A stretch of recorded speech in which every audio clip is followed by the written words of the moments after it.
حسبنا الله ونعم الوكيل نعم المولى ونعم النصير أعوذ بالله من الشيطان الرجيم بسم الله الرحمن الرحيم الحمد لله رب العالمين الحمد لله الذي أحصى كل شيء عددا وجعل لكل شيء أمدا وقدر كل شيء تقديرا ثم الصلاة والسلام على النبي الأمي العربي القرشي الهاشمي المكي المدني الأبتحي التهامي العبد المؤيد والرسول المسدد المصطفى الأمجد المحمود الأحمد حبيب إله رب العالمين أبي القاسم محمد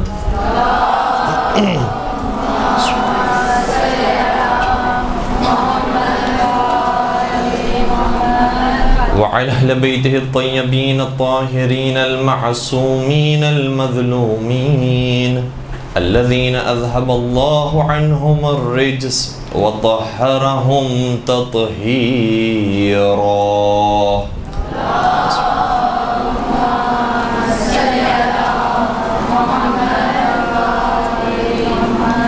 ولعنة الله على أعدائهم أجمعين أما بعد فقد قال الله تبارك وتعالى في محكم كتابه المجيد والفرقانه الحميد بسم الله الرحمن الرحيم وسارعوا إلى مغفرة من ربكم وجنة عرضها السماوات والأرض أعدت للمتقين الذين ينفقون في السراء والضراء والكاظمين الغيظ والعافين عن الناس والله يحب المحسنين. درود پڑھ دیجئے محمد و آل محمد.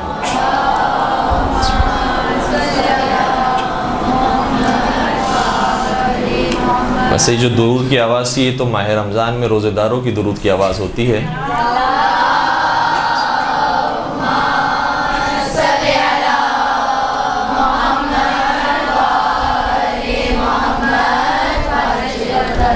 اور ویسے تو 4 شوال سے 9 شوال تک روزے رکھنا مستحب تاکیدی ہے، تو یقیناً بہت سارے یہاں پر خواتین ہوں گی کہ جن کے روزے بھی ہوں گے. لیکن بہرحال ماہ مبارک رمضان کا اختتام ہو چکا اور اب 11 مہینوں کے بعد دوبارہ سے یہ ماہ ہمیں نصیب ہوگا. ماہ رمضان کی جو برکتوں والا مہینہ تھا، رحمتوں والا مہینہ تھا، جس میں ایک ایک قرآنی آیت کی تلاوت کا ثواب پورے قرآن کریم کو ختم کرنے کے برابر تھا. اور جس مہینے کے اندر اگر کسی کو افطار کروا دیا ہے، کھانا کھلا دیا ہے، چاہے روایت کے مطابق پیغمبر اکرم کی خطبے کا جملہ یہ ہے کہ اگر کسی کو 1 گلاس پانی پلا دیا ہے یا کسی کو 1 کھجور کھلا دی ہے اور اس طریقے سے اس کا افطار کروایا ہے تو پورے غلام کو آزاد کرنے کا ثواب اسے نصیب ہوتا تھا.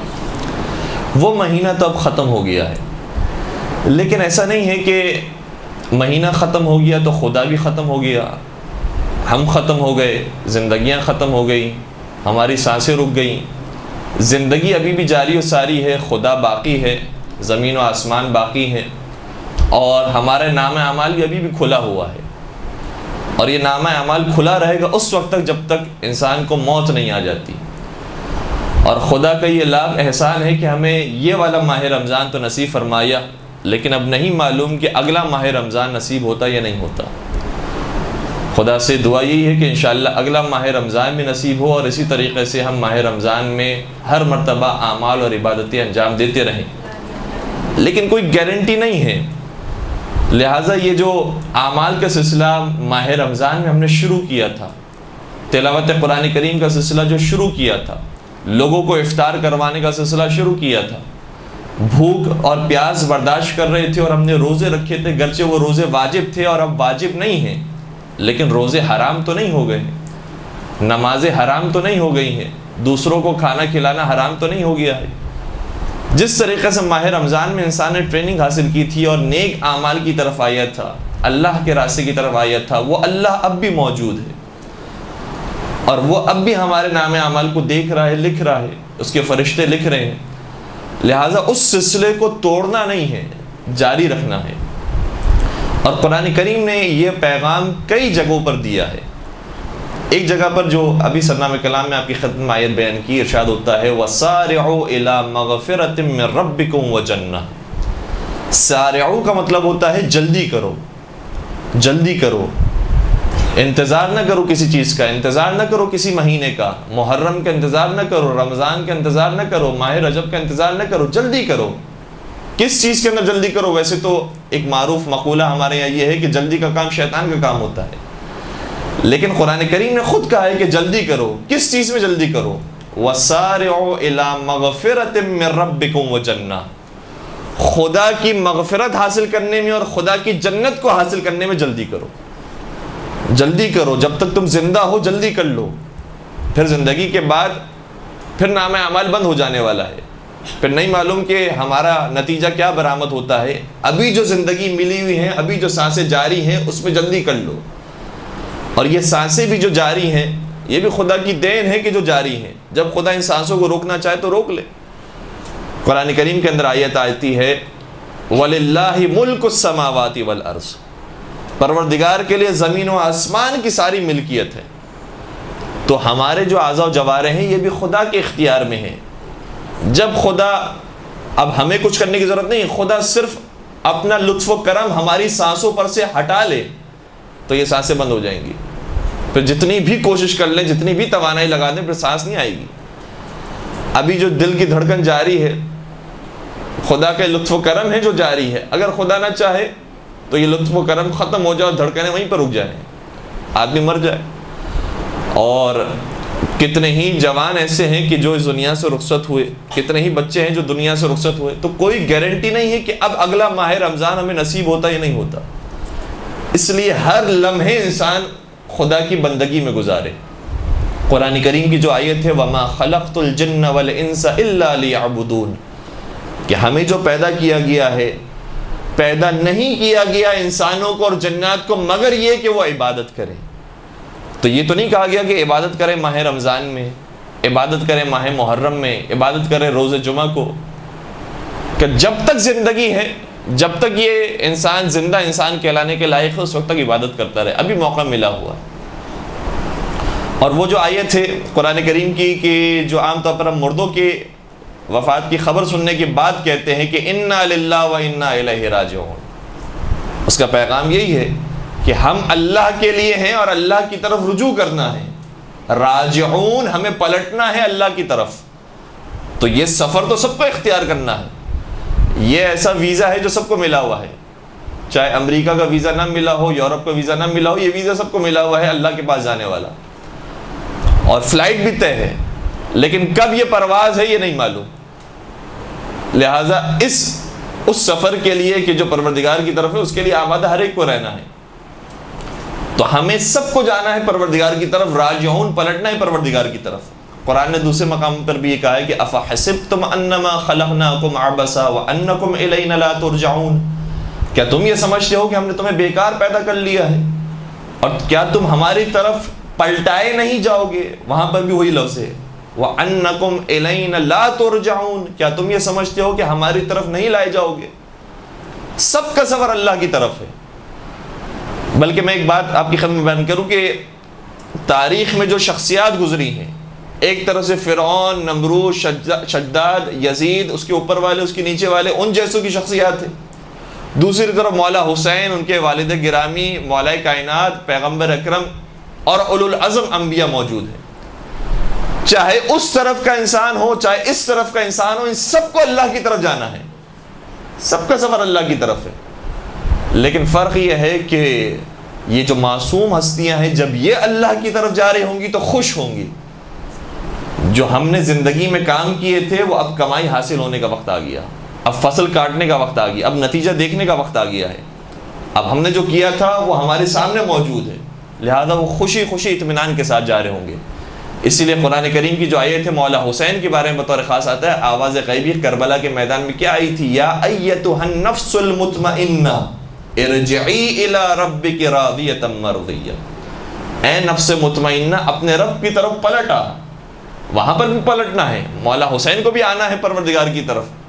ارجعی وہی لفظ ہے, راجعون, ارجعی, ترجعون, یہ سب کا روٹ ورڈ ایک ہی ہے, رجع, رجوع کرنا ہے اللہ کی طرف. اے نفس مطمئنہ پلٹ آ, رجوع کر اپنے رب کی طرف. لیکن حالت کیا ہے اس نفس مطمئنہ کی؟ کہ راضیۃ مرضیہ, یہ اپنے رب سے راضی ہے اور اس کا رب سے راضی ہے. تو دو کردار ہمارے سامنے ہیں, پلٹنا ہر ایک کو ہے, لیکن ایک کو سختی کے ساتھ سرزنش کرتے ہوئے, ملامت کرتے ہوئے جہنم کی طرف لے جایا جا رہا ہوگا, اور ایک کو پیار, محبت, سکون, اطمینان کے ساتھ نفس مطمئنہ پکار کر راضیۃ مرضیہ کا لقب دے کر پھر کہا جائے گا فادخلی فی عبادی وادخلی جنتی, میری جنت میں داخل ہو جاؤ, میرے بندوں میں شامل ہو جاؤ. ایک وہ امتیاز حاصل ہوگا.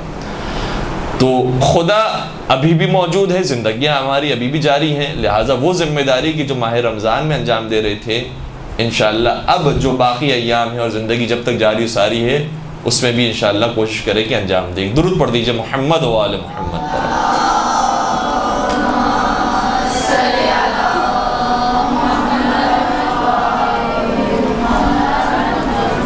اور وہ دعا کہ جو چوتھے سرکار امام زین العابدین علیہ الصلوۃ والسلام کی دعا ہے جو صحیفہ سجادیہ کے اندر موجود ہے.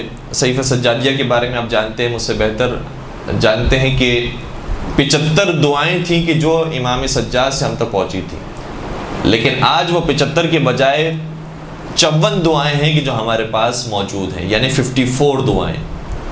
75 میں سے 54 دعائیں ابھی ہمارے پاس موجود ہیں. ان 54 میں سے 2 دعائیں ایسی ہیں کہ جو ماہ رمضان کے بارے میں تھی. استقبال ماہ رمضان کی دعا, وداع ماہ رمضان کی دعا, اور ایک دعا وہ ہے کہ جو عید الفطر کی دعا ہے.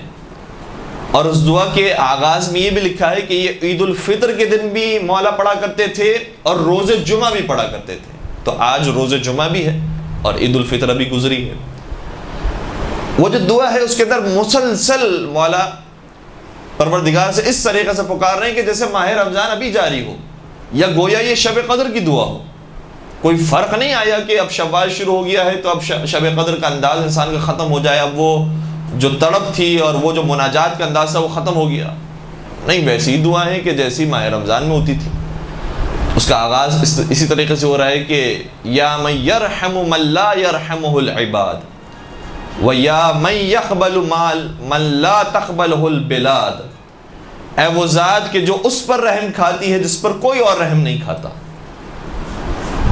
ذرا انسان کے پاس طاقت آ جائے یا کوئی کسی کا حسد پیدا ہو جائے تو چاہے اپنے ہی کیوں نہ ہو پھر رحم کھانے کے لیے تیار نہیں ہوتے, پھر کوئی مدد کرنے کے لیے تیار نہیں ہوتا. صرف پروردگار کی ذات ایسی ہے کہ چاہے فرعون جیسا ہی انسان کیوں نہ ہو اس کو بھی مہلت دیتا ہے, اس کو بھی زندگی دیتا ہے.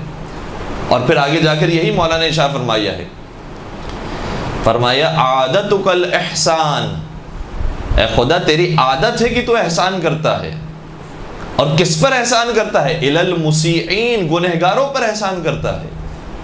ان کا تو کیا کہنا کہ جو نیک بندے ہیں, ان کا کیا کہنا کہ جو تیرے ہی ہے, لیکن ہم جیسے گنہگاروں پر بھی تیرا احسان جاری رہتا ہے اور یہ تیری عادت میں ہے, کبھی تو یہ چھوڑتا نہیں ہے. ماہ رمضان کے لیے تیرے مخصوص نہیں ہے کہ تیرا احسان ماہ رمضان میں جاری ہو اور اس کے بعد ختم ہو جائے. عادتک الاحسان, تیری عادت میں ہے کہ تو احسان کرتا ہے. الی المسیئین وسنتک الابقاء علی المعتدین, اور تیری سنت میں ہے کہ تیرا احسان جاری و ساری رہتا ہے ان کے اوپر بھی جو تجھ سے تجاوز کرتے ہیں اور حد سے بڑھ جاتے ہیں. اور پھر کتنا احسان, کتنی مہلت, اتنی مہلت کہ مولا سجاد شاہ فرماتے ہیں حتی لقد غرت اناتک عن الرجوع, تو نے اتنی چھوٹ دے دی ہے انہیں, تو نے اتنی چھوٹ دے دی, اتنی آزادی انہیں دے دی ہے کہ ان کو اس آزادی نے دھوکے میں ڈال دیا ہے کہ جیسے انہیں نجات حاصل ہو گئی ہے۔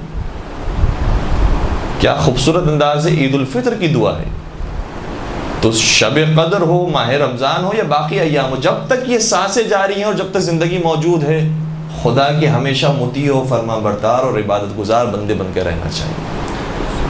اور مولا متقیان امیر المؤمنین حضرت علی بن ابی طالب علیہ السلام کے بارے میں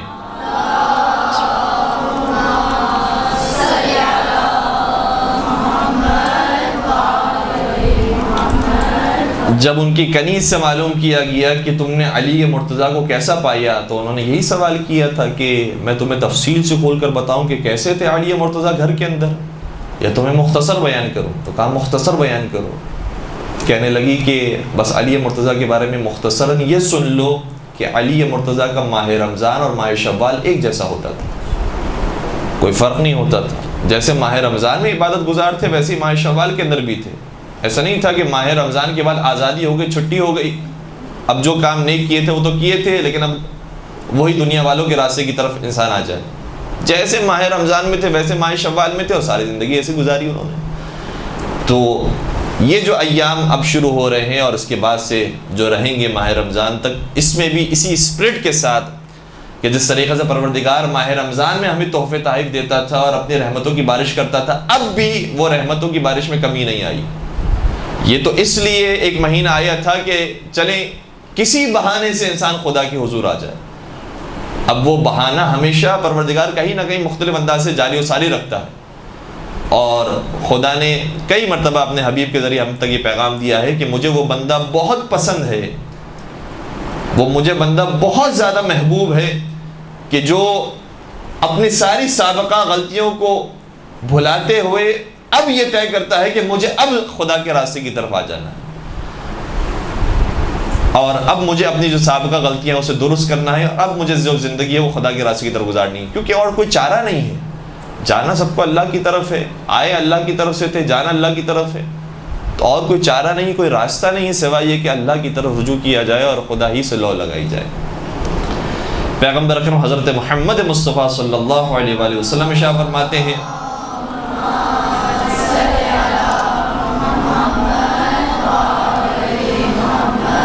مختلف الفاظ کے ساتھ یہ حدیث ہم تک پہنچی ہے، لیکن وہ جملے کہ جو امالی شیخ توسی کے اندر موجود ہیں وہاں سے میں آپ کی خدمت بیان کر رہا ہوں، اور ویسے تو شاید یہ ایک تفصیلی روایت ہے، یا جناب ابو ذر غفاری سے پیغمبر اکرم نے مخاطب ہو کر ارشاد فرمایا ہے، اور جناب ابو ذر غفاری کی بار بار پیغمبر اکرم سے ملاقات ہوا کرتی تھی، اور ایسا محسوس ہوتا ہے کہ کئی ساری روایتوں میں ایسا بھی آیا ہے کہ پیغمبر اکرم جب مسجد میں تشریف لاتے اور کوئی موجود نہیں ہوتا، اس وقت ابو ذر غفاری موجود ہوتے تھے، اور کئی سارے سوالات انہوں نے ایسے موقع پر کیے ہیں کہ جب کوئی نہیں تھا پیغمبر اکرم کے ہمراہ۔ ایک شاید ایسے ہی موقع ہوگا کہ پیغمبر اکرم نے ابو ذر غفاری سے ارشاد فرمایا، یا ابا ذر اغتنم خمسا قبل خمس، اے ابو ذر 5 چیزوں کو غنیمت شمارو، 5 چیزوں سے آنے سے پہلے غنیمت سمجھو، ابھی یہ چیزیں تمہارے پاس موجود ہیں، لہٰذا ان 5 چیزوں کو غنیمت سمجھو 5 چیزوں کے آنے سے پہلے۔ کون سی چیز؟ فرمانے لگے، شبابک قبل حرمک، اپنی جوانی کو غنیمت سمجھو قبل اس کے کہ بوڑھے ہو جاؤ۔ ابھی طاقت ہے، ہمت ہے، ذہن کام کر رہا ہے، بیماریاں نہیں لگی ہوئی ہیں، وقت موجود ہے، جتنا کام کر سکتے ہو ابھی کر جاؤ۔ اس کے بعد میں بوڑھے ہونے کے بعد پھر یہی کہتے رہو گے کہ اب کہاں طاقت رہی، اب کہاں وہ صلاحیت ہے، اب تم بیمار رہتے ہیں، کہاں کام کر سکتے ہیں۔ اور عجیب بات یہ بھی ہے، روایتوں کے اندر کئی جگہوں پر یہ بھی آیا ہے کہ اگر بوڑھا عابد عبادتیں کرتا ہے تو چاہے وہ زندگی بھر دن و رات عبادت کرے، اگر کوئی جوان عابد 2 رکعتی نماز پڑھ لیتا ہے، وہ 2 رکعتی نماز جوان کی اس بوڑھے عابد سے افضل ہوتی ہے، اس بوڑھے عابد کی دن و رات کی عبادتوں سے افضل ہوتی ہے۔ تو جوانی میں انسان اللہ کی طرف آ جائے، یہ کیا ہی بہتر ہے، ابھی طاقت موجود ہے، کتنے ہی کام ایسے ہیں کہ جو اللہ کے لیے کیے جا سکتے ہیں۔ اور اب انشاءاللہ جو اس درس کے بعد جو دوسرا درس ہوگا وہ اسی تقریباً موضوع پر بھی ہوگا کہ آج کے ماحول کے اندر ہماری کیا کیا ذمہ داریاں بنتی ہیں اور کیا کیا ہم کر سکتے ہیں۔ تو فرمانے لگے، اے ابو ذر جوانی کو غنیمت سمجھو بوڑھے ہونے سے پہلے۔ پھر فرمانے لگے، اے ابو ذر صحت کو غنیمت سمجھو بیماری سے پہلے۔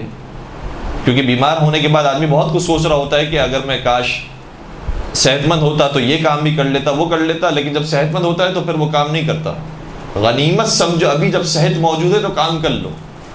پھر فرمایا اور دولت کو غنیمت سمجھو قبل اس کے کہ غربت آ جائے۔ ابھی پیسے موجود ہیں، کسی کی مدد ہو سکتی ہے، کسی کو پیروں پہ کھڑا کیا جا سکتا ہے، کسی کی شادی کروائی جا سکتی ہے، کسی کو موقع پر پیسے دیے جا سکتے ہیں، ابھی دے دو قبل اس کے کہ پیسے تمہارے پاس بھی باقی نہ رہے، نہ تم کسی کی مدد کر سکو گے، نہ تمہاری وہ مال مدد کر سکے گا۔ اور پھر دو باتیں بیان فرمائی، اور اے ابو ذر فارغ وقت اور فرصت کو غنیمت سمجھو قبل اس کے کہ مصروف ہو جاؤ۔ اور واقعی جب مصروفیت بڑھ جاتی ہے اور اس زمانے میں مثال کے طور پر جہاد پر چلا گیا انسان، جنگ پر چلا گیا ہے، تو پھر اب وہ وقت نہیں ہے کہ جو شہر کے اندر رہ کر کام کر سکتا ہے وہ کر سکے، گھر کے اندر جو کام کر سکتا ہے وہ کر سکے۔ تو جب فرصت کا وقت ہے اس کو وقت کو ضائع نہ کرو۔ یہاں پر تو چلیں خواتین موجود ہیں، مجھے نہیں معلوم کہ کتنا شوق ہے، لیکن آج کل فٹ بال کا سیزن آیا ہوا ہے تو لوگ اس میں اپنا وقت کو ضائع کر رہے ہیں۔ صحیح ہے، تھوڑی دیر کے لیے دیکھنے میں حرج بھی نہیں ہے۔ یہ بھی روایتوں کے اندر آیا ہے کہ مومن کو چاہیے کہ حلال لذات کو حاصل کرے تاکہ اس میں ہمیشہ ایک سکون، ایک شادابی کی کیفیت باقی رہے، تاکہ وہ دوسرے کام بھی کر سکے۔ لیکن اس کا یہ مطلب ہی نہیں کہ سارا وقت اتنا انسان فٹ بال دیکھتا رہے کہ فٹ بال دیکھ دیکھ کر تھک جائے اور پھر کہے کہ اب آرام کرنا ہے۔ تو پہلے بھی آرام تھا، اب بھی آرام ہے۔ تو فٹ بال ہو یا دوسرے جو ایکٹیویٹیز ہیں وہ انسان کرے اس لیے تاکہ جو دوسرے اہم کام ہے اس کو انجام دے سکے، نہ یہ کہ اسی میں اتنا ملوث ہو جائے، اتنا لگ جائے کہ وہی کر کے تھک جاتا ہے انسان کہ اب دوسرا جو ہے وہ انسان کو سکون حاصل کرنا ہے اور نیند کرنی ہے، پھر دوبارہ کھڑے ہو کر جب اٹھے گا تو پھر یہ کام کرنا ہے۔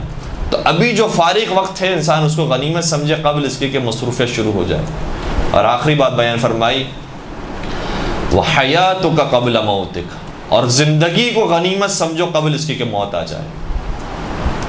کتنے ایسے تھے جو ماہ رمضان میں ہم موجود تھے اور وہ موجود نہیں تھے، اس دنیا سے رخصت ہو گئے، لیکن وہ ہمیشہ ہمارے ساتھ ہوا کرتے تھے۔ ان کے لیے ہم نے فاتحہ پڑھ لی ہے، ان کے لیے ہم نے ایصال ثواب کی مجلس رکھ لی، ان کے لیے نماز وحشت قبر پڑھ لی، اب ہمارے درمیان نہیں، نامہ اعمال بند ہو گیا۔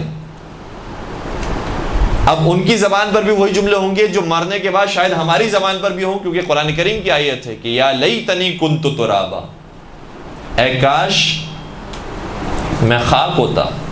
البتہ یہ جملہ قرآن کریم نے جو ذکر کیے ہیں وَيَقُولُ الْكَافِرُ يَا لَيْتَنِي كُنْتُ تُرَابًا، اس کی تفسیر کے اندر یہ آیا ہے کہ کافر یہ کہیں گے قیامت کے میدان میں کہ کاش میں ترابی ہوتا۔ اور روایت کا جملہ یہ ہے کہ ترابی کا مطلب یہ ہے کہ جب ابو تراب والوں کو دیکھیں گے اور دیکھیں گے کہ ابو تراب والے سب کے سب جنتی ہو گئے ہیں اور شفاعت پا گئے ہیں، تو اس وقت یہ کہیں گے کہ کاش میں بھی ابو ترابی ہوتا اور کاش میں بھی جنتی ہوتا۔ درود پڑھ دیجئے محمد و آل محمد پر۔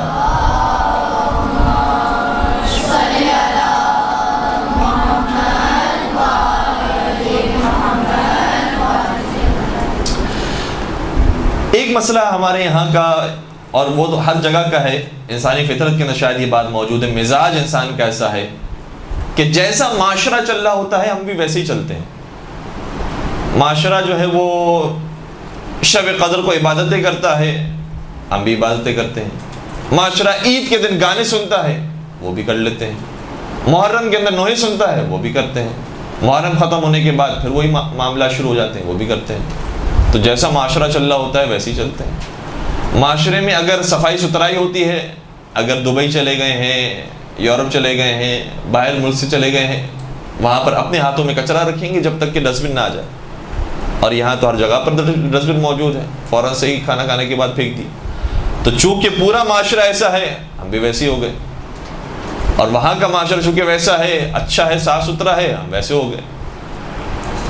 تو اگر اس طریقے سے انسان نے زندگی گزاری، اور یہ بھی قرآن کریم کی آیت ہے کہ جو جہنم میں جانے والے ہیں ان کی حالت دیکھ کر جنتی جب سوال کریں گے کہ تم جہنم میں کیسے آ گئے، تو ان کے 4 جوابات میں سے ایک جواب یہ بھی ہوگا وَكُنَّا نَخُوضُ مَعَ الْخَائِضِينَ، اور ہم دنیا والوں کی طرح رہا کرتے تھے۔ دنیا والے اگر برے ہو جاتے تھے تو ہم بھی برے، اگر وہ اچھے ہو جاتے تو ہم بھی اچھے ہو جاتے تھے۔ تو خود ہمارا کوئی دین ایمان نہیں تھا، ہم کوئی سمجھ بوجھ نہیں رکھتے تھے کہ کہاں حق ہے کہاں باطل ہے، کہاں اچھائی ہے کہاں برائی ہے، جیسے دنیا والے کر رہے ہیں ویسے چلا کرتے تھے۔ اگر یہاں پر حجاب کیا جاتا ہے تو حجاب میں رہتے تھے، اگر باہر حجاب نہیں کیا جاتا، برا سمجھا جاتا ہے، سارے لوگ بد حجاب ہوتے ہیں، بے حجاب ہوتے ہیں، تو وہاں پر بھی ایسے ہو جاتے تھے۔ تو اکثریت کا مزاج یہ ہوتا ہے کہ جو دنیا کر رہی ہے ویسے ان کے ساتھ ساتھ چلتے ہیں، یہ نہیں دیکھتے کہ کہاں پر راستہ سیدھا ہے اس طریقے سے جائیں۔ اور انبیاء کرام کا، بالخصوص پیغمبر اکرم کا، آل رسول کا طریقہ کار یہ ہوتا تھا کہ دنیا والے جو کر رہے ہیں اگر غلط کر رہے ہیں تو ان کے برخلاف عمل کرتے تھے۔ اگر وہ اپنی بیٹیوں کو زندہ درگور کر رہے ہیں تو پیغمبر اکرم فاطمہ زہرا کے احترام میں کھڑے ہو جاتے تھے، ان کے ہاتھوں کو بوسہ دیتے تھے، اپنی مسند پر بٹھاتے تھے۔ تو اگر وہ بد اخلاق ہیں، اگر وہ بد تہذیب ہیں، تو ہمارے لیے تو یہ حق نہیں بنتا کہ ہم بھی بد تہذیب ہو جائیں۔ تو ماہ رمضان کے بعد صحیح ہے دنیا والوں نے چھوڑ دی عبادتیں، دنیا والوں نے چھوڑ دی دینداری، لیکن ہمیں تو اتنی سمجھ بوجھ ہے، ہمیں تو معلوم ہے کہ کیا صحیح ہے کیا غلط ہے، لہٰذا اس راستے کو نہیں چھوڑتے۔ ایک دین ہے جس کا نام ہے آئین بودا، اور اس آئین بودا کا جو سربراہ ہے اس کا نام بھی بودا ہے، البتہ اس کا نام کچھ اور تھا لیکن مشہور ہو گیا بودا کے نام سے۔ اور بودا دراصل ایک درخت کا نام تھا جس درخت کے نیچے وہ عبادتیں کرتا تھا۔ یہ بودا کسی سلطان کا بیٹا تھا، کسی بادشاہ کا بیٹا تھا، اور اس بودا کی قبر میرے خیال سے ملیشیا کے اندر موجود ہے، اور اس کے کئی سارے مجسمے بھی ملیشیا میں پائے جاتے ہیں۔ یہ بودا جب پیدا ہوا تو باپ یہ چاہتا تھا، جیسے ہر بادشاہ کی خواہش یہ ہوتی ہے اور ہمارے وزیروں کی بھی یہ خواہش یہ ہوتی ہے کہ ان کا بیٹا بھی وزارت کے اندر آئے، ان کا بیٹا بھی سیاست کے اندر آئے، ان کے بیٹے کو بھی کوئی نہ کوئی حکومت کے اندر عہدہ مل جائے۔ تو اس سلطان کو بھی خواہش یہ تھی کہ جو جس بیٹے کی ولادت ہوئی ہے اس کو بڑا ہو کر واقعاً بڑا سلطان بنائے کہ پوری دنیا پر یہ حکومت کر سکے۔ اس نے بڑے بڑے حکیموں سے مشورے لیے، جو پڑھے لکھے لوگ تھے ان سے مشورے لیے کہ کیا کرنا چاہیے، اگر میں اس کو پوری دنیا کا حکمران بنانا چاہتا ہوں تو مجھے کیسے اس کی تربیت کرنی چاہیے۔ کہا کہ اگر تم پوری دنیا کا حکمران بنانا چاہتے ہو تو اس کی تربیت ایسے کرو کہ اسے کسی قسم کی کوئی تکلیف نہ پہنچے، خوشی کے اندر، سکون کے اندر، اطمینان کے اندر یہ پروان چڑھے، جوان ہو تو اس میں وہ طاقت، وہ قوت ہوگی کہ یہ پوری دنیا پر حکومت کر سکے گا۔ کیا ٹھیک ہے، اب اس کے لیے کیا کرنا ہوگا؟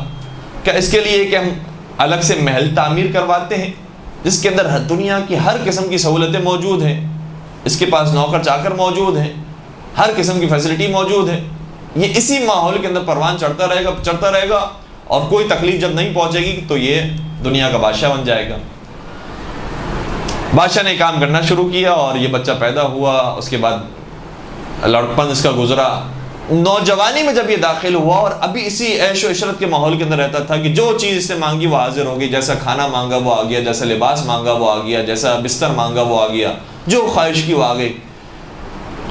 ابھی جب نوجوانی میں داخل ہوا تو اس کے ذہن میں ایک سوال آیا، اور اس کا ایک مشیر تھا، اس کا ایک دوست تھا، وہ آیا کرتا تھا اس سے بات چیت کرنے کے لیے۔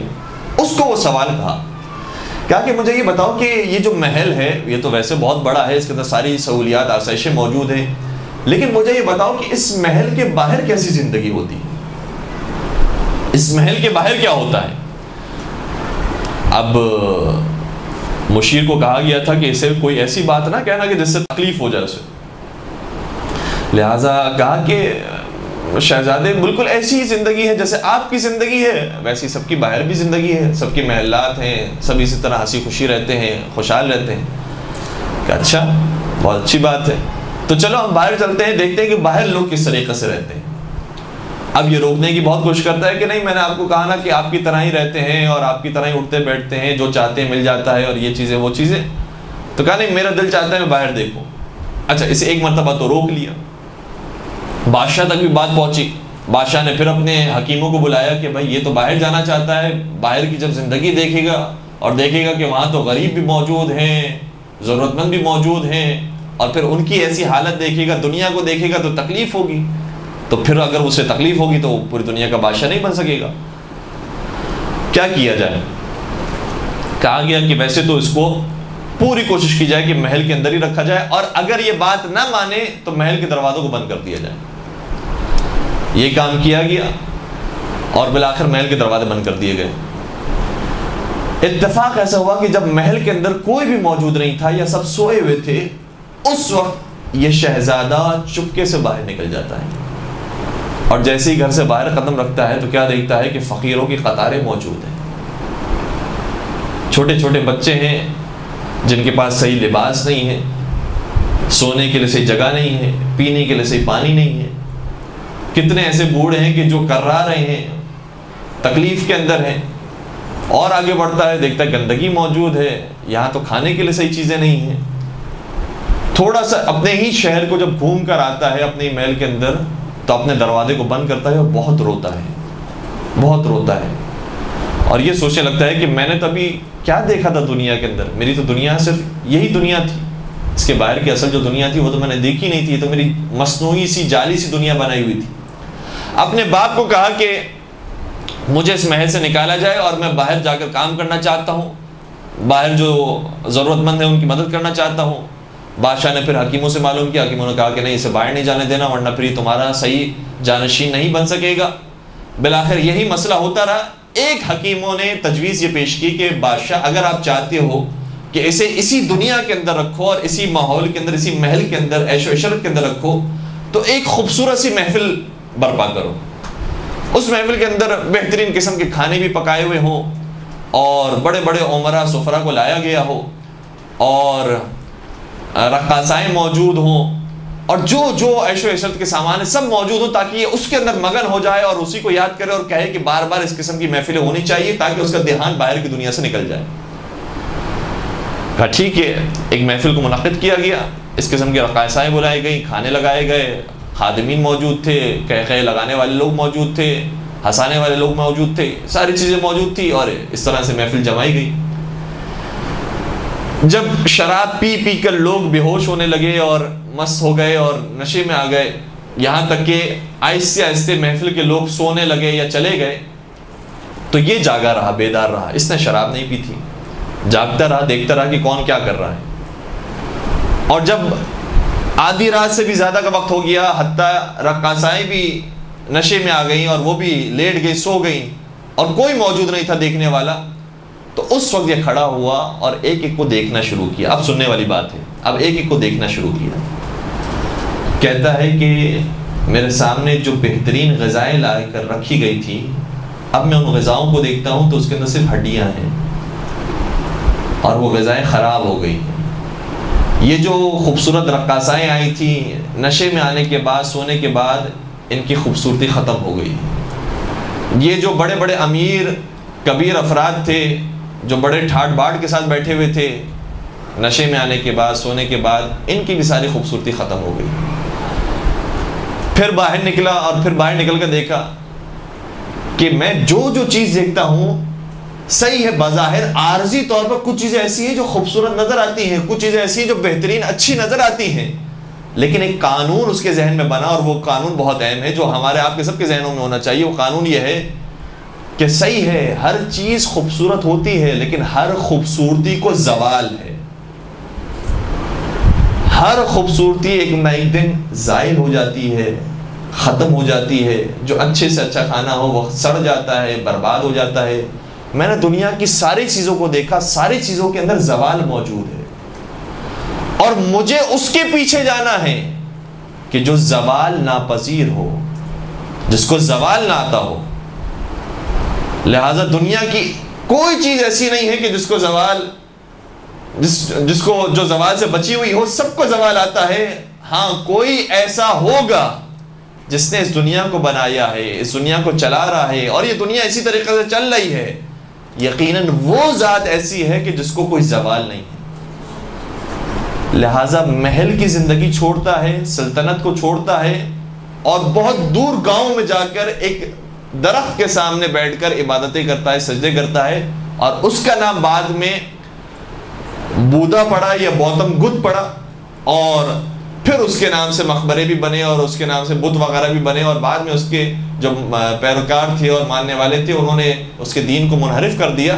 لیکن خود اس کا جو نظریہ تھا، البتہ اس کے اندر بہت سارے نظریات منحرف بھی ہو سکتے ہیں، انحرافی نظریات بھی ہو سکتے ہیں، مگر جو اس کے بنیادی نظریات میں سے تھا کہ جس کی وجہ سے اس کی پوری زندگی تبدیل ہو گئی، وہ زندگی کی تبدیلی کی وجہ یہ تھی کہ اس نے دنیا کی ہر چیز کو دیکھ لیا کہ ہر لذیذ چیز اور ہر بہترین اور خوبصورت چیز کو زوال حاصل ہے، کوئی بھی چیز ایسی نہیں ہے جو لازوال ہو سوائے ایک ذات کے، لہٰذا پوری دنیا کو چھوڑ دیا اور اس لازوال کی عبادت کرنا شروع کر دی۔ یہ جو فلسفہ ہے زندگی کا، یہ مسلمانوں کے اندر بھی ہے، قرآن کریم کا دیا ہوا فلسفہ ہے کہ دنیا کی ہر چیز فانی ہے سوائے ذات پروردگار کی۔ کل شیء فان، دنیا کی ہر چیز فنا ہو جانے والی ہے سوائے ایک ذات کے، لہٰذا اس ذات کے پیچھے جانا ہے اور اس ذات تک ہمیشہ ہمیشہ اس سے لو لگا کے رکھنی ہے۔ ایک درود پڑھ دیجیے گا، محمد و آل محمد۔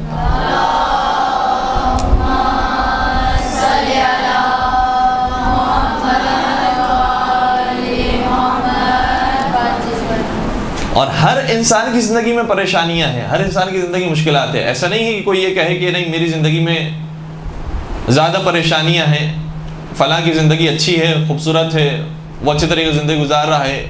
امیر انسان ہو، مشہور انسان ہو، بظاہر باعزت انسان ہو، با منصب انسان ہو، ہر انسان کی زندگی میں پریشانیاں ہیں۔ بلکہ اب تو شاید شریف خاندان پر زیادہ پریشانیاں ہیں، چاہے آپ وہ اسمی شریف لیں یا مانوی شریف لیں، تو کوئی کتنا ہی بڑا ہی کیوں نہ ہو جائے، ہر ایک پریشانیوں کے اندر آتا ہے۔ پریشانیوں سے حل کا صرف ایک راستہ ہے جو قرآن کریم نے دیا ہے کہ الا بذکر اللہ تطمئن القلوب، تطمئن القلوب، کہ صرف یاد پروردگار وہ ہے کہ جس سے دلوں کو سکون حاصل ہوتا ہے۔ تو یاد پروردگار کے ساتھ زندگی گزاری جا رہی ہو تو چاہے سونے کے لیے نرم بستر موجود نہ ہو، کھانے کے لیے لذیذ غذائیں موجود نہ ہو، مکان کوئی عالیشان نہ ہو، لیکن چونکہ یاد پروردگار کے ساتھ ہے اور اس سوچ کے ساتھ ہے کہ میں جو کر رہا ہوں وہ پروردگار کی نعمتوں پر بہترین شکر ادا کر رہا ہوں، اس کی بہترین عبادت کر رہا ہوں، اس سے زیادہ اطمینان انسان کو کسی اور چیز سے حاصل نہیں ہو سکتا۔ کربلا کے میدان میں مولا حسین سب کچھ قربان کرنے کے بعد جو فوج یزیدی ہے وہ گواہی دیتی ہے کہ مولا کے چہرے کی نورانیت میں مزید اضافہ ہوتا تھا، ان کے اطمینان میں، ان کے سکون میں مزید اضافہ ہوتا تھا کہ جو میں کام کرنے جا رہا ہوں اس کام کو خدا دیکھ رہا ہے اور اس سے بہتر کام نہیں ہے جو مجھے انجام دینا ہے۔ کربلا کے میدان میں صبح عاشور ایک واقعہ ملتا ہے کہ بریر حمدانی اپنے اصحاب سے، اپنے ساتھیوں سے مذاق کر رہے تھے، تو عبد الرحمن انصاری نے اسے کہا کہ تمہیں کیا ہو گیا ہے، آج جہاد کا دن ہے، آج عاشور کا دن ہے، آج لڑنے کا دن ہے، تمہیں مذاق سوجا ہوا ہے، تم مذاق کر رہے ہو؟ تو کہنے لگا کہ عبد الرحمن میں کیا کروں، ساری زندگی جو میں نے گزاری ہے اب مجھے زندگی کی کمائی حاصل کرنی ہے، میں اپنے نظروں کے سامنے جنت کو دیکھ رہا ہوں، جب میری نظروں کے سامنے جنت ہو تو میں خوش نہ ہوں تو کیا کروں؟ صرف ایک وار کا، صرف ایک تلوار کا فاصلہ ہے، یہ وار میرے اوپر آئے گا، میں مروں گا، مجھے جنت مل جائے گی۔ نواسے رسول کے ساتھ ہوں، نواسے رسول کے حکم کے مطابق جنگ لڑ رہا ہوں، اس سے بڑی بہترین زندگی کیا ہو سکتی؟ اور اسی طریقے سے شہزادہ قاسم کا جو جملہ ہمارے مجالس کے اندر بارہا بیان کیا جاتا ہے کہ شہزادہ قاسم سے جب پوچھا گیا کہ آپ کو موت کیسی لگتی ہے، تو یہ جواب وہی دے سکتا ہے کہ جس کی زندگی اتنی اچھی گزری ہو، جس کی زندگی اتنی پاکیزہ ہو، وہ یہ کہہ سکتا ہے کہ امی احلی من العسل، چچا جان موت تو میرے لیے شہد سے زیادہ شیرین ہے، مجھے دنیا کی نعمتوں میں اتنی لذت محسوس نہیں ہو رہی جتنی موت کے اندر ہو رہی ہے کہ مجھے اسی سفر پر جانا ہے جس سفر پر ہر ایک کو جانا تھا، میں نے بھی وہی سفر کرنا ہے اور وہ سفر میرا بہترین سفر ہونے والا ہے۔ لہٰذا پھر انسان بہت سکون کے ساتھ زندگی بھی گزار رہا ہوتا ہے اور موت بھی آتی ہے تو بہت سکون کے ساتھ آتی ہے۔ ثعلبہ انصاری پیغمبر اکرم کے زمانے کا واقعہ ہے۔ ثعلبہ انصاری پیغمبر اکرم کے صحابی ہیں اور پیغمبر اکرم کے پیچھے صف اول کے اندر نماز پڑھا کرتے تھے۔ بار بار آتے ہیں پیغمبر اکرم سے عرض کرتے ہیں کہ یا رسول اللہ آپ میرے لیے دعا کریں، آپ میرے لیے دعا کریں کہ پروردگار مجھے مال و دولت عطا کرے۔ پیغمبر نے شاہ فرمایا اے ثعلبہ جو تمہاری حالت ہے اسی حالت پر خوش رہو۔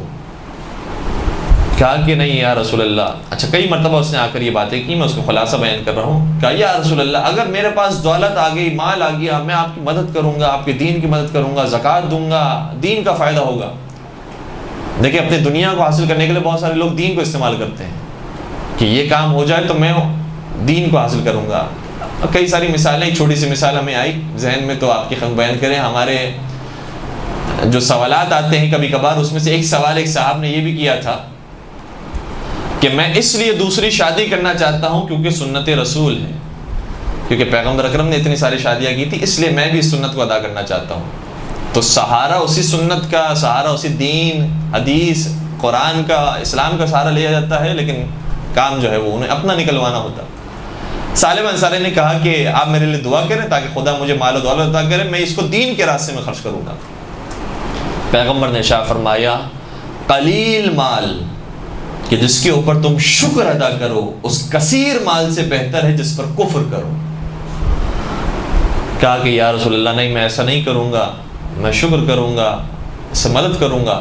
پیغمبر اکرم نے اس کے اصرار کو دیکھتے ہوئے دعا کر دی، پروردگارا سالم انصاری کو مال و دولت عطا فرما. کچھ دن گزرے تھے یا اسی دن کا واقعہ ہے کہ کسی ان کے عزیز کا انتقال ہوا. البتہ روایتیں اس کے اندر مختلف بھی ہیں. کسی عزیز کا انتقال ہوا اور اس عزیز کی میراث انہیں نصیب ہوئی، اور اس میراث سے انہوں نے ایک جانور خریدا، گوسفند خرید لیا. اس گوسفند کو چرانا شروع کیا. ایسے ایسے اس گوسفند سے زاد و ولد ہوا، تعداد بڑھنا شروع ہوئی، اور 1 سے 2، 2 سے 3 ریوڑ کی شکل اختیار کر گیا. وہ سالم انصاری کے جو روزانہ پیغمبر اکرم کے پیچھے ہر نماز کو ادا کرتا تھا اور صف اول میں کھڑا رہتا تھا، اب اس کا جب کاروبار شروع ہو گیا تو نمازوں میں نہیں آتا تھا. جماعت نماز پڑھنا چھوڑ دی، صف اول میں بیٹھنا چھوڑ دیا. یہاں تک کہ اس نے اتنے سارے جانور ہو گئے، اتنا بڑا غلہ بن گیا کہ مدینے سے باہر اپنے جانوروں کو چرایا کرتا تھا، اور جمعے کے دن صرف ایک نماز پڑھنے کے لیے پیغمبر کے پیچھے آتا تھا. اچھا، پھر اتنے سارے جانور ہو گئے، اتنا کام بڑھ گیا، اتنا کام بڑھ گیا کہ اب اس نے وہ جو دین کی جو چھوٹی چھوٹی باتیں تھیں اب اس کو بھی چھوڑ دیا. پہلے تو نماز کو ویسے ہی چھوڑ دیا تھا، ایسے ایسے جماعت کو چھوڑ دیا، دوسری چیزوں کو چھوڑ دیا. یہاں تک کہ پیغمبر اکرم کو جب اطلاع ملی کہ سالبہ انصاری کے پاس اتنے جانور ہو گئے ہیں کہ جو زکوٰۃ کے حد نصاب تک پہنچتے ہیں، تو اب اس نصاب کو، اس زکوٰۃ کو لینے کے لیے افراد کو بھیجا گیا. جب یہ افراد پہنچے ہیں سالم انصاری کے پاس اور کہا کہ آپ کا جو غلہ ہے وہ پہنچ جاتا ہے حد نصاب تک، لہٰذا آپ کچھ زکوٰۃ دیجیے جو آپ پر زکوٰۃ واجب ہے. کہنے لگا کہ اپنے رسول سے کہنا کہ کیا میں کافر ہوں جو میں زکوٰۃ دوں؟ کافروں سے جزیہ لیا جاتا ہے، میں تو مسلمان ہوں، مومن ہوں، میں نے تو جتنا کمایا ہے وہ حلال سے کمایا ہے، میں کس بات کی زکوٰۃ دوں؟ کہ زکوٰۃ مسلمانوں کے اوپر واجب ہے، آپ ہی کو زکوٰۃ دینی ہے. جزیہ صحیح ہے کافروں کے اوپر واجب ہے، اس کا طریقہ کار اور ہے، لیکن ہم آپ سے زکوٰۃ لیں گے اور پیغمبر نے بھیجا ہے. تو آپ پیغمبر سے کہہ دینا کہ سالبہ تمہیں کوئی مال نہیں دے گا، تمہیں کوئی جانور نہیں دے گا، کیونکہ یہ اس کی کمائی ہے، یہ اس کا حاصل کرتا ہوا مال. جب پیغمبر تک یہ اطلاع پہنچی تو پیغمبر نے دعا کی تھی اور سالبہ انصاری کی دنیا بن گئی تھی. لیکن پیغمبر چاہتے ہیں کہ انسان کی دنیا بھی اچھی ہو، آخرت بھی اچھی ہو. یہ نہیں چاہتے کہ انسان کی آخرت برباد ہو جائے، دنیا اچھی ہو جائے اور اس کے بعد پھر انسان کافی افسوس ملتا رہے. لہٰذا پھر پیغمبر اکرم نے دعا کی کہ پروردگارہ سالبہ انصاری کے مال سے برکت کو ہٹا دے. اور جیسے ہی دعا ہوئی اس کے بعد جانور اس کے مرنا شروع ہوئے، تعداد کم ہونا شروع ہوئی، اور جیسے پہلے صف اول میں کھڑے ہو کر نماز پڑھتا تھا ویسے کھڑے ہو کر نماز پڑھنے لگا. تو بعض لوگوں کی دنیا اچھی ہو جاتی ہے اور دعا کرتے ہیں تو بہتر بھی ہو جاتی ہے. اصرار کرنے کے بعد یہ بھی ایک فلسفہ ہے کہ کسی چیز کو جس کو پروردگار نہ چاہتا ہو، بہت زیادہ اگر اصرار کیا جائے کہ نہیں پروردگار اگر تو نے مجھے دے دیا میں تیرے راستے کو نہیں چھوڑوں گا، نہیں چھوڑوں گا، نہیں چھوڑوں گا، کئی مرتبہ انسان کہتا رہتا ہے تو خدا ایک مرتبہ دے بھی دیتا ہے، اور دینے کے بعد آزماتا ہے کہ دیکھو تمہارے کہنے پر ہم نے دے دیا ہے، اب تم اپنے وعدے کو پورا کرنا. ایک صاحب تھے، بے اولاد تھے، بہت زیادہ تمنا تھی ان کی وائف کی کہ اولاد ہو جائے. بالآخر دعائیں کر کے، اصرار کر کے، سارے اعمال کر کے اولاد ہو گئی. لیکن جب اولاد ہو گئی، ایک سفر پر تھے، ابھی 2 سال کا بچہ تھا، اور 2 سال کا بچہ سفر پہ تھا، اور سفر میں ایسا ایکسیڈنٹ ہوا کہ ان کا بیٹا پیرالائز ہو گیا، فالج ہو گیا، اور اس قدر اب بری حالت میں ہے کہ صرف ماں باپ کی زندگی یہ ہو گئی کہ اس بچے کو اٹھا کر ایسی جگہ پر رکھیں کہ اس کی زندگی کی سانسیں چلتے رہیں. تو بہت زیادہ اگر کسی چیز کے بارے میں اصرار کیا جائے، وہ بھی نامناسب ہوتا ہے۔ یہ دعا کی جائے کہ پروردگار اگر میرے حق میں بہتر ہے تو مجھے عطا فرما، میں نہیں جانتا کہ میری تقدیر میرے لیے کیا بہتر ہے، لیکن تو جانتا ہے کہ میری تقدیر میں کیا بہتر ہے، لہٰذا جو میرے لیے بہترین تقدیر ہے وہ مجھے عطا فرما۔ تو اگر مال و دولت میرے لیے بہتر ہے وہ مجھے عطا فرما، اگر نہیں بہتر ہے تو اسی پر راضی رہنے کی، اسی پر خوش رہنے کی توفیق نصیب فرما۔ میرے لیے زیادہ علم کا ہونا بہتر ہے تو مجھے عطا فرما، لیکن زیادہ علم اگر ملے وبال جان بن جاتا ہے تو اس علم کو مجھے نصیب نہ فرما کہ جو علم غیر نافع ہو۔ ہم بار بار دعا کرتے ہیں پروردگار سے، پروردگار وہ علم عطا فرما کہ جو علم نافع ہو، وہ مال عطا فرما کہ جو مال مفید ہو اور ہمارے بھی کام کا ہو اور جس سے دنیا والوں کو بھی فائدہ ہو۔ مولا متقیان امیر المؤمنین حضرت علی بن ابی طالب علیہ السلام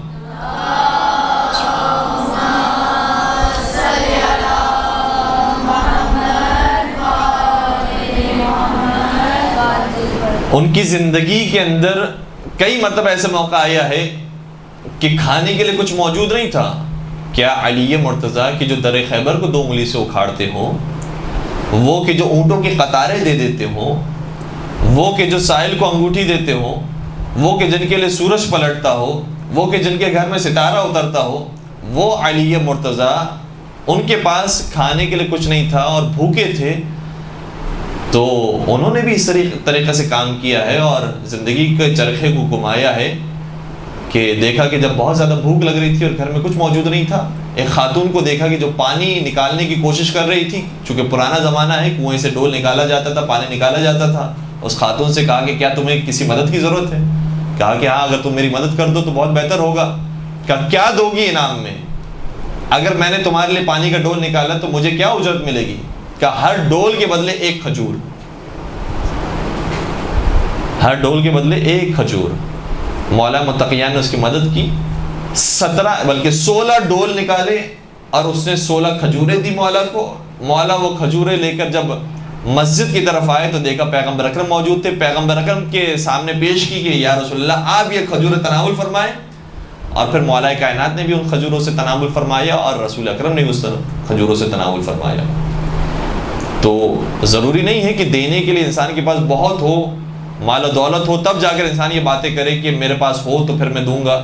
اگر کچھ نہ بھی ہو، مولا متقیان کے پاس اس وقت، البتہ یہ خاص وقت کا واقعہ ہے، اس وقت کچھ نہیں تھا، لیکن کچھ نہیں ہونے کا مطلب یہ نہیں کہ انسان اپنے ہاتھوں کو چھوڑ دے اور روک لے، کیونکہ علی مرتضیٰ ہی کے لیے یہ آیت نازل ہوئی ہے وَإِذَا نَاجَيْتُمْ، کہ جب تم چاہتے ہو کہ رسول اکرم سے سرگوشیاں کرو اور رسول اکرم سے خلوت میں ملاقات کرو تو ضروری ہے کہ پہلے صدقہ دو، ان تقدموا بین یداکم صدقہ، کہ تم پہلے صدقہ نکالو اور پھر پیغمبر اکرم سے ملاقات کرو۔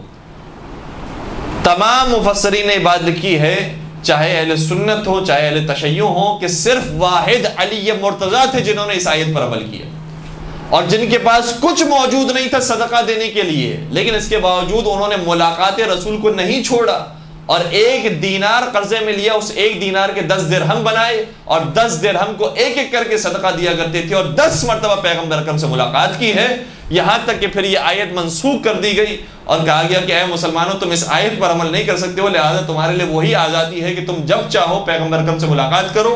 لیکن اتنا طے ہو گیا کہ صرف مولا متقیان وہ ہیں کہ جو کچھ نہ ہونے کے باوجود بھی رائے خدا میں صدقہ دیتے ہیں اور پیغمبر اکرم سے ملاقات کا شرف حاصل کرتے ہیں۔ درود پڑھ دیجئے محمد و آل محمد پر۔